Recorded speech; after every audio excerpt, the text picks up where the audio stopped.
pense que c'est un exemple, et il y en a énormément d'autres, et dans tous les sujets qu'on va traiter ce soir, on va retrouver ce type d'exemple. Et comme l'indiquait Liliane, 5 ans déjà à ce tarif d'un ultralibéralisme qui nous met dans la situation d'aujourd'hui.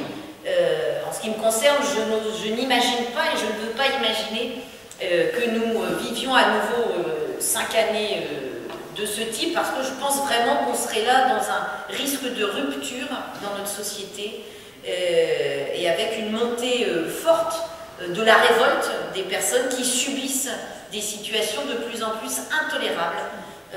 Les différences, les inégalités se développent, sont de plus en plus profondes, et il est vraiment indispensable que nous puissions redonner confiance aux hommes et aux femmes de cette société, leur redonner du sens dans des valeurs partagées, dans le respect des uns et des autres, à défaut de quoi on tombera dans une société effectivement du repli sur soi, et ça présentera un vrai danger pour notre avenir collectif.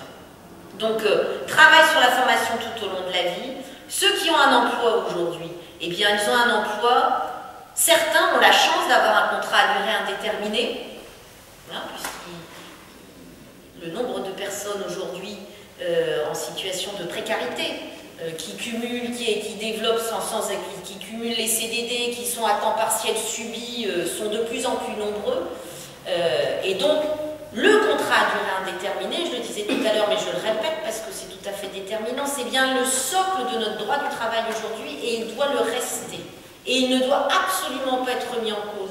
Il suffit d'une remise en cause pour que la boîte de Pandore s'ouvre, et effectivement, il n'y a plus de sens. Enfin, on entend ce que dit aussi Laurence Parisot du MEDEF, qui est quasiment la tête pensante du candidat Nicolas Sarkozy de l'UMP. On est sur une jetabilité des hommes et des femmes.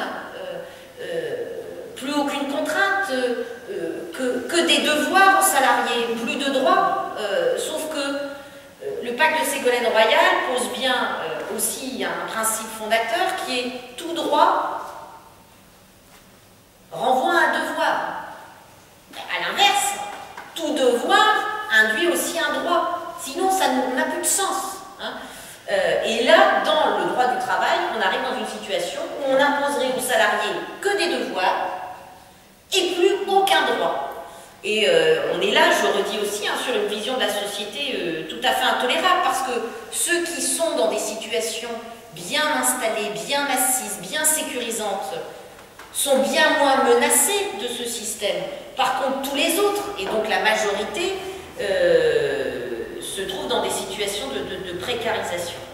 Donc, important aussi de réaffirmer un certain nombre de principes. Sur les délocalisations, parce que, évidemment, ici et ailleurs, c'est un sujet, quand on parle de l'emploi, qu'il faut traiter. Alors, avec toute la difficulté que ça induit, parce qu'on est là sur un sujet complexe. Quand j'indiquais tout à l'heure un gouvernement européen avec vraiment une compétence économique avérée, avec une volonté d'aller vers une harmonisation fiscale, on est bien là sur une volonté d'apporter déjà une réponse au niveau européen. C'est aussi la volonté au niveau extérieur à l'Europe, sur les frontières qui enserrent l'Europe, de renforcer ce qu'on appelle le tarif extérieur, de façon à ce que, là aussi, on lutte plus drastiquement contre les phénomènes de délocalisation d'entreprises européennes en dehors de l'Europe, parce que c'est aussi ça qui se passe. Et sur les délocalisations, donc, il y a une volonté de mettre en place une agence de réindustrialisation. Donc il y aura une approche de suivi préventif de l'ensemble des activités économiques qui sont menées, avec, comme je le disais, donc un engagement en termes d'innovation et de recherche pour permettre, au vu des évolutions internationales ou européennes sur tel ou tel champ d'activité, d'avoir une approche bien plus en amont et d'éviter de constater effectivement des fermetures d'activités alors même qu'on aurait pu l'anticiper mieux accompagner, investir parfois pour consolider des entreprises, les accompagner pour se tourner vers des activités plus innovantes qui vont permettre de préserver des marchés et donc les emplois. Et je pense qu'il est aussi très important, c'est que, parce qu'on l'a connu aussi, par rapport à ces phénomènes de délocalisation, c'est aussi important j'ai parlé de prévention, c'est aussi d'avoir une approche beaucoup plus répressive qu'aujourd'hui, à l'égard des patrons voyous. Hein. Je disais tout à l'heure que l'objectif de Ségolène Royal, c'est bien de réconcilier les Français et les Françaises avec les entreprises, avec le travail et avec l'emploi.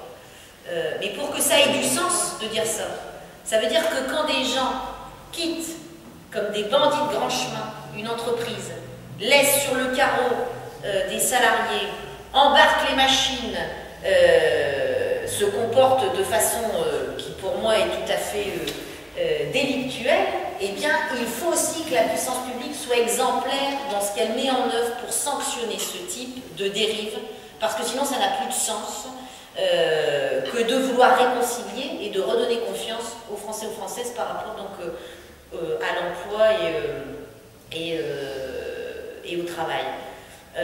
Il y a eu aussi un temps où on s'interrogeait sur l'intérêt ou pas de mettre en place une taxation à un niveau international. Hein. Donc on a parlé de la taxe Tobin.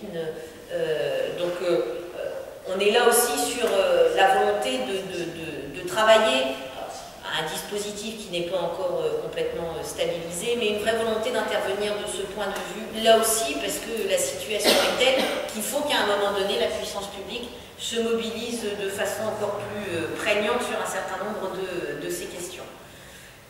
Ce qui est important aussi, et j'en conclurai par là sur le thème de l'emploi, c'est que cette volonté de tendre vers le plein emploi, c'est aussi une volonté de tendre vers le plein emploi dans un souci durable et de durabilité. C'est-à-dire que l'objectif est aussi de favoriser l'inscription de toutes ces activités dans un souci de développement durable dans notre société. Là aussi, j'invoquais tout à l'heure l'économie sociale et solidaire, la recherche et l'innovation pour aller vers des activités innovantes qui sont créatrices d'emplois. L'environnement, le développement durable crée des emplois. Crée vraiment des emplois. J'y reviendrai tout à l'heure sur le logement.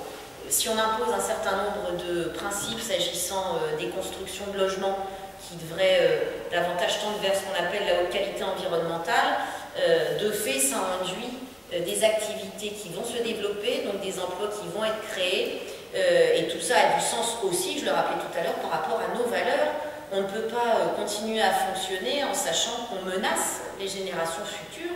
Il est de notre responsabilité que de prendre conscience de ces risques collectifs, et toute personne qui revendique à un moment donné